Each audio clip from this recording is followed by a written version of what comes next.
Alice of Dunk's Ferry was an African-American slave who lived to be very old, by some accounts attaining the age of 116. Having been born into slavery, she never learned to read or write, but she was very intelligent and had an incredible memory. This, combined with her storytelling ability, made her one of America's first oral historians, and a genius in her own way. Hey everyone, I hope you had an enjoyable Halloween if you celebrate it, and welcome back to the channel. If you're new here, I cover unique and forgotten historical figures, so be sure to subscribe and hit the bell down below if you enjoy my content. I'm also currently working on opening a Patreon, and I'm going to be putting loads of extra content on there, so let me know your thoughts down below in the comments. Anyway, now let's explore the story of Alice of Dunk's Ferry. Alice of Dunk's Ferry, also known as Old Alice and Black Alice, was born enslaved in the recently founded town of Philadelphia in Pennsylvania, in the middle colonies of British North America around 1686. Her parents were slaves who had been brought to America from Barbados in the Caribbean. Whether they were born there or had been born in Africa and brought as slaves across the Atlantic early in their lives is unclear. Alice was born just a few years after the establishment of Philadelphia in 1682, and she later recollected that she remembered growing up there at a time when the surrounding region was, quote, a wilderness, and when the Indians, its chief inhabitants, hunted wild game in the woods, while the panther, the wolf, and the beasts of the forest were prowling about the wigwams and the cabins in which they lived. It must be said that Alice was amongst the unlucky few in Pennsylvania, which was not a major slave-owning state.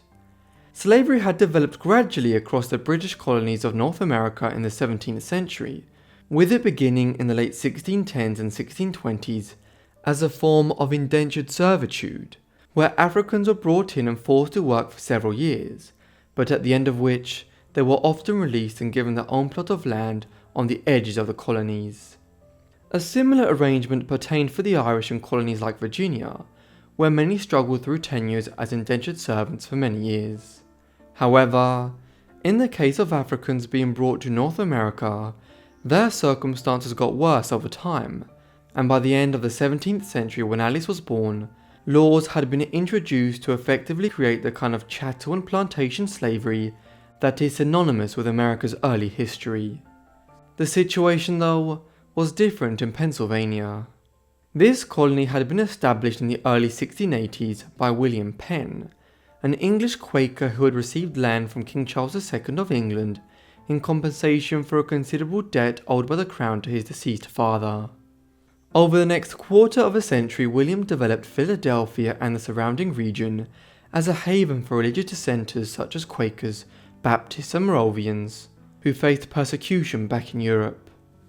This spirit of tolerance also extended to enslaved people, and in time the Quakers became the driving force behind the abolitionist movement in the colonies and in Britain, with William Wilberforce, the head of the abolitionist movement in England, being a Quaker himself. What this ensured was that Pennsylvania had a relatively small number of enslaved people by comparison with the colonies further to the south, such as Virginia and the Carolinas, while the 5,000 or 6,000 slaves which were in Pennsylvania were generally treated better than their counterparts working on the tobacco and cotton plantations of the South. All of this impacted on Alice's life, and as we will see very shortly, her experiences were tied up with those figures like William Penn in her youth. When she was 10 years of age, Alice was taken from Philadelphia and sent to Dunk's Ferry. This was located not far from Philadelphia, on the site of what is now Neshaminy State Park in Bucks County in Philadelphia. From here one can clearly make out the skyline of Philadelphia today, and so Alice had not been taken far from the growing town. The reason for her relocation was to act as a ferry master at Dunk's, where a ferry had been established to convey travellers across the Delaware River in 1695. Here she was enslaved by Samuel Carpenter, and was employed to collect the toll money which people who wished to travel on the ferry were required to pay for transport across the river. She would spend the next 40 years working at Dunk's Ferry. The reason we know a good amount about Alice's life is primarily because her story was related just after her death by Isaiah Thomas.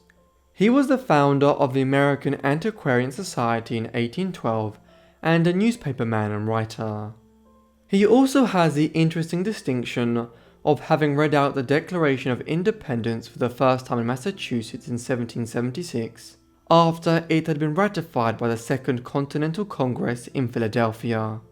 In 1804, Thomas published a book entitled Eccentric Biography or Memoirs of Remarkable Female Characters, Ancient and Modern, etc., with portraits. This was a collection of nearly 100 short biographies of interesting female figures, many of them being 18th century rulers and noblewomen like Catherine the Great of Russia and the philosopher and early feminist Mary Astle. Yet, the very first entry in Thomas's book was for Alice of Dunk's Ferry, and Thomas, who had talked to people who knew Alice in her later years, provides an invaluable account of her. It is from Thomas that we learn that Alice knew many of the key figures of Pennsylvania's early history, noting that she remembered William Penn, the proprietor of Pennsylvania, Thomas Story, James Logan, and several other prominent characters of that day. Penn, as mentioned, was the founder of the colony, and remained in charge down to his death in 1718, following which his family took over. Thomas Story was a prominent and controversial Quaker who, after spending time in Pennsylvania, returned to Europe, and was arrested on several occasions for preaching his religious beliefs in England and Ireland.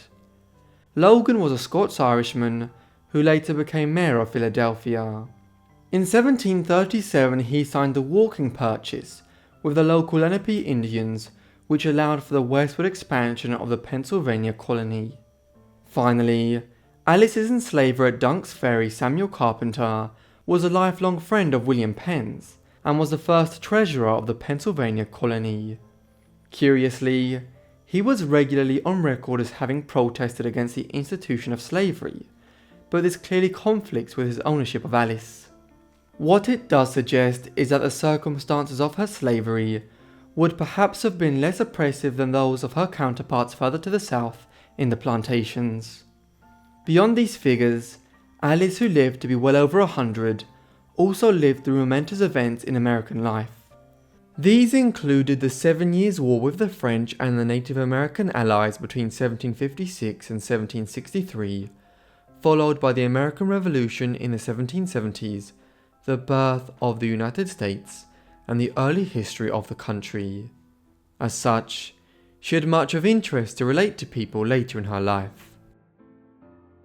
Luckily, Alice was more than happy to recount the things she had seen and the people she had known, and this has led to her becoming known as one of the first oral historians of America. During the decades she worked at Dunk's Ferry, she was known to converse with waiting passengers about the history of Pennsylvania, and regaled them with stories about William Penn and his associates in the early history of the colony. Alice was illiterate, and so could not read or write down her recollections of Philadelphia and Pennsylvania, yet she was known to have an excellent memory and be extremely intelligent. For instance, later in her life, when she was very old, even by modern standards, she was, as related by Isaiah Thomas, able to point out how Philadelphia had changed as a city when visiting it, showing people where the church and other buildings had stood nearly a century earlier, and what was gone and what remained from its early days. Few questioned the veracity of her accounts, and she was known for living a very honest and moderate life. Evidently, from how Thomas writes about her, Alice had become something of a feature of Pennsylvania life by the late 18th century, with people far and wide travelling to hear her incredibly detailed and rich accounts of the early colony. Alice did not live out all of her long life enslaved.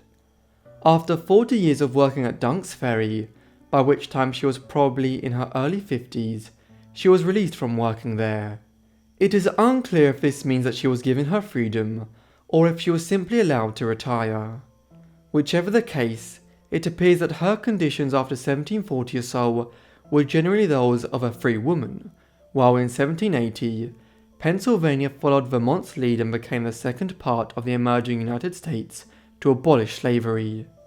Hence, Alice would have died a free woman.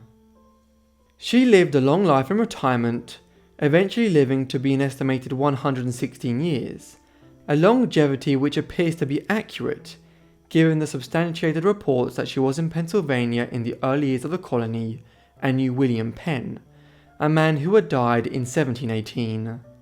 Her later life was spent as an oral historian and also engaged in various other pursuits. She was extremely religious, having others read the Bible to her, and attending church on horseback when she was allegedly in her 90s. She was also a keen fisher, often rowing out into the middle of the Delaware River, even in her old age to fish, and seldom returning without a decent catch. Alice even appears to have established a business selling salted fish or shad in later life. As she aged, her health inevitably deteriorated. In the 1780s, her eyesight began to fail her, and she eventually went blind. Isaiah Thomas's assertion that her sight miraculously returned at 102 years of age seems more than a little dubious. He also reported that, before she died, her hair became perfectly white, and the last of her teeth dropped sound from her head aged 116 years.